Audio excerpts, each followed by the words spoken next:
Okay, so before we get into today's topic, I just wanted to remind everyone that I am having a contest during the month of June for a $5 Amazon gift card giveaway.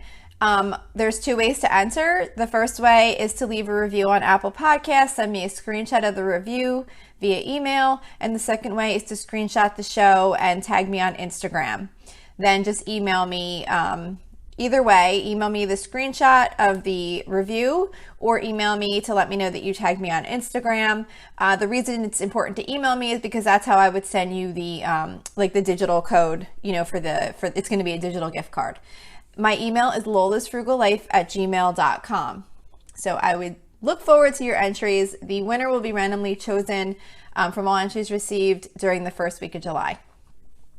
So again, before we get into this week's topic, one other thing, whenever my topic is not like an actual frugal topic, I like to always share a frugal tip of the week so that at least there's some frugal aspect to each episode. So this week's frugal tip of the week, I've shared this one before, but it's been a while, so I think it's worth sharing again. And that's to call to ask for a discount when you have a service that renews. So the example that I always give is we have a subscription to XM Radio. And what I do every year is I call when our renewal time comes and I get a discount, like a huge discount every single time from what they would have charged if I just let it renew at like the regular rate. And at first I used to always call and kind of like pretend that I was going to cancel, trying to get a discount that way. But then finally the one woman just kind of was like, you don't really need to. She was very, very nice, but she was like, just so you know, since you've been a customer, you can just call and ask for the best rate, like kind of saying, we don't have to go through this game like you're going to cancel. But so it's worked out every year, like significantly. When I did it this year, the bill, I think it was going to be like $30 a month or something, and it went to like $10 a month. Like it was dramatically different just by calling. And actually this year I didn't even have to call. They had like a chat feature on their website, and I did it, I guess it was on the website, and I did it right on my phone, and I just chatted with the person right on my phone, and I got the bill lowered down to a third of what it was going to be. So just always check if you have like those annual type subscriptions where you got like a good deal up front and then it goes up to like a higher amount. Just always call and see if you might be able to get a better rate. Okay, so let's talk about today's topic. So today I wanted to talk about tips to help you minimize your schedule. And, as I kind of thought about what to talk about in this episode, I'm not sure if I actually have too many tips because I think it's hard to give actual tips unless you know what's on someone's actual schedule. So I feel like this is more just kind of talking about and thinking about what your schedule's like and just kind of, making you be mindful of it and kind of looking at it yourself and trying to see, what things might need to be changed. But, we all know that we only have 24 hours a day to work with. And within that time, most of us would like to eat, sleep, get some things done, and have some time to relax and enjoy our lives. But sometimes we pack our schedule so tight that it makes it difficult to squeeze all of those things into our day. And then if one thing goes wrong, everything goes off the rails because there's no time to even spare. Then we might even end up creating a more stressful day for tomorrow because then we try and pile on what we didn't get done today to get done tomorrow, and it just kind of continues on. And sometimes by trying to put so many things on our schedule, we often end up being less productive because, it just can be overwhelming when you have these enormous amount of things to do, and it can really kind of lead you to procrastinating. So it's like, I'm sure you've heard the saying, you can do anything, but you can't do everything. So really try and think about that. When you say yes to put some things into your schedule, you're essentially saying no to something else. And if you're not careful with your time, that something else might be something that was much more of a priority to you than what you did end up putting on your schedule. So, before you try to start making changes to your schedule or minimize it, it's important to know what you are trying to get out of this process. The point of minimizing your schedule is not just to cut things out with no real thought put into it. You want to cut out what's not really important to you so that you can make time for what is the most important to you. Try and maybe just think about what are your priorities and are you able to devote time to them. It doesn't mean that you need to have like hours and hours to spend on your goals or priorities every week, because a lot of times that's not realistic, but you want to at least be able to find small amounts of time that you can make at least a little bit of progress on your goals each week, or your hobbies or whatever it is that you would like to be able to make time for. If you're not able to do these things, you might want to take a good look at your days and your weeks and determine what's taking up all of your time. So, in order to kind of figure out where your time is going, it's important to know how much you've kind of already committed to various things in your life so that you can better see if something needs to go. And one way to approach this is by plotting out everything that you have on your schedule that is fixed. So, kind of maybe lay out like a week with like hours, for each day, and kind of block out the time that you're working, sleeping, cooking, eating, all of those things that are kind of like fixed and there's not really much flexibility in them. So you want to like kind of lay those out first, because then you could see what other time is available in between. Like if you had nothing else going on and you just had like those basics, how much time do you have? And then you want to layer in any scheduled activities you have. Maybe you take an exercise class or meet with a book club, or if you have children, don't forget to include things on your schedule like taking them back and forth to activities or to part-time jobs. It's really interesting when you try and lay this out on a calendar, like, on a schedule, how quickly the time gets eaten up by just these regular everyday things that kind of have to happen. And, sometimes it makes it kind of gives you a better mindset about things, because you don't feel like you're wasting time. You can see like, wow, there's actually a lot of things that do have to happen in the day that I don't have much control over. And maybe I'm shouldn't be expecting myself to be able to get so many more things done, in this amount of time. So once you get your schedule plotted out, like, do you think it looks okay? Maybe you plot it out and you find that it doesn't look that bad. Maybe you have more time available than you thought you did. Sometimes if we're not intentional with our time, it can feel like we're not getting enough things done because we're not really focused on anything in particular during our free time.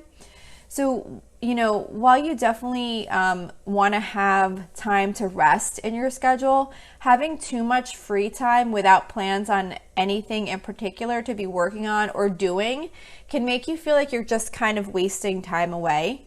So even if you plan to do something like watch a movie or read, it will help give you a feeling of putting your time to good use. If you're just kind of like doing a little of this and a little of that, it kind of gives you the sense that you're kind of letting time get away from you.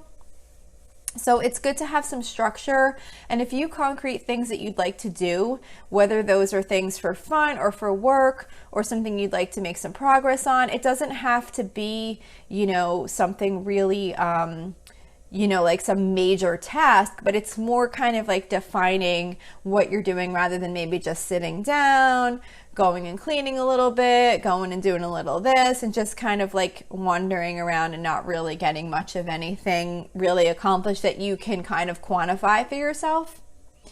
So then, if you're looking at your schedule and you're thinking, wow, I have some time here, but I just feel like I don't have enough time for all these things that I'm trying to get done. Well, maybe you might need to look at your to-do list and see if that needs to be prioritized. Because sometimes it's not that we have so many concrete things in our schedule, but we might have too large of a to-do list. And when your to-do list is not prioritized, it can make you feel like you never have enough time in your schedule to make a dent in your list. You want to make sure that your to-do list is made up of things that are really important. And I know sometimes, we can think of little things and we just keep adding and adding and adding onto that to-do list. So one tip might be to take your long to-do list and maybe pick your top 3 priorities and put them on a separate list to focus on those only and get those things done. And once those are done, then maybe go back again and pick another top 3. Because when you're looking at this enormous list, it can really be overwhelming, and it can definitely lead to procrastination because you don't even know where to begin. If you create a smaller list of just a few priorities and focus on them first, if you check 3 things off a list of 3 things, you're going to feel great. But if you check 3 things off a list of 30 things, it's not going to feel as good because it's still going to look like you barely made a dent in anything. So you want to try and scale back that to-do list. Like, keep your master list, but maybe for what you're focusing on during the week, just try and really scale it back to what's important to you. And another thing is to also look at your to-do list. Are there things on there that have been on there for a really long amount of time and maybe they don't really need to get done? Sometimes we put things on our list that we think need to get done and we think are important. But if you consider how long they've been on there and you've gotten along this far without doing it, just really consider, is it really something that's important to you and something that really does need to get done? Because sometimes we have those things and they just nag at us forever. And all it really kind of does is make you feel bad because you haven't done it. And if you never really think you're going to do it, just take it off your list. You haven't done it all this time. If it's something important like a certain doctor's appointment you need to schedule or something like that, of course, keep that on your list. But a lot of times I feel like we just come up with all these little things in our mind that we think we want to do, and we just jot them down and we create these long lists, and it just fills up our schedule with so many things that we feel like we need to do. And it's really important to kind of eliminate those things that aren't really important in our life and just keep the things on our list so that we can use our free time in our schedule to focus on those priorities. So what if you look at your schedule and you're like, even forget about the to-do list, forget about any other things that I want to get done during the week. There's no time in my schedule. It's like every minute is packed. I don't even know how I can do anything. So if you're in that situation, the first thing you might want to just kind of think about is this situation temporary? Sometimes depending on what's going on in our lives, our schedule can get really crazy, but only for a short time. Maybe it's a certain sports season for kids, or maybe it's a really busy season at work. I work in finance, so we have certain busy seasons during the year. Lots of different jobs have busy seasons. So when you have those times, life is going to be really busy. But if you kind of can think about it and identify and know that it's only for a shorter period of time, you can do some things to kind of just get you through that time until things slow down again. So you might want to look at your schedule and look at your to-do list and decide what things you can let go of for this time only, so that you can get them off your mind for now. So maybe you might want to have groceries delivered. Maybe you don't have time, not that you don't have time, but maybe you feel like having that hour and a half or however long it takes you to go grocery shopping and put the groceries away and all that. Maybe you feel like having that little bit of time would be helpful to you. So maybe you decide you're going to get groceries delivered just during this busy season. Or maybe if you don't want to get groceries delivered, maybe you could try and do your grocery shopping planning so that you can maybe shop every other week instead of every week, so that you could save some time there. Maybe you want to lighten up your cleaning routine during this busy time, just getting the basics done until you got through this season. Maybe try to create a meal plan of like really simple recipes that don't take much time to cook. Just try and think of some ways to go easy on yourself just to get through the busy time. And then when life goes back to normal, you can resume your normal, tasks and things that you normally like to do. But if the situation is not temporary, you look at your calendar and it's just jam-packed with things that, you just have no room in your schedule at all. And it's not because of a temporary situation, it's just how your schedule has kind of evolved. Then you might really need to look at it and make some decisions on what can go, because it's really important to have some wiggle room in your schedule. Look at anything on there that's not fixed, like your work and your meal times and things like that, and see what you might be able to give up. Is there anything you're volunteering for that maybe you just don't have the time for? Maybe instead of doing it once a week, you have to do it once a month. Or are your kids in too many activities that times cross over and conflict, and you're just struggling to get them places, or anything that's in there that's not something that you absolutely have to do. See if there's different ways to rearrange or maybe have kids alternate things on different seasons. Maybe, like I said, maybe try and do volunteering, or maybe if you're attending a lot of social events, meeting with friends or whatever might be filling up your schedule, really look at it and start to figure out ways you can either eliminate things or do them less often. And if it's not something that you could change right now, by at least looking at it and acknowledging it, you'll be thinking about it and you'll probably come up with some ideas on how to make some changes, as you move along in the future, because you really want to make sure you have a schedule that you can just live every day and be able to make some progress on your priorities and not just have to feel like you're constantly running. And like I said, if you look at your schedule and it's not a temporary situation, it's really important to kind of look at that and figure out what things might be able to go. So that's all I have for today. I hope this was helpful. Like I said, I don't know how many actual tips I had in here on actually minimizing your schedule, because I think it's really so individualized depending on what you actually have on your schedule. I think the most important part is to just really look at it and plot it out and see what it looks like, because when you lay it out on paper, it can really give you a good perspective of how you have your time filled and what you can do to make that better and free up some time so that you can focus on your priorities. So don't forget, you can email me with any questions or suggestions at lolasfrugallife@gmail.com. And also don't forget to send me your entries for the $5 Amazon gift card to that email address. You can also follow me on Instagram and Facebook at Lola's Frugal Life. You can find blog posts for each episode on my website at lolasfrugallife.com.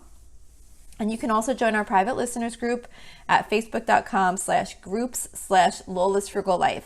If you enjoy the show, please make sure to subscribe on Apple Podcasts, YouTube, or wherever you listen from. I would love it if you would screenshot the show and tag me on Instagram. And also, if you could take a couple of seconds to rate and review the podcast, that would be really helpful to me. So that's it for today. Thank you so much for listening, and I hope you have a really awesome day.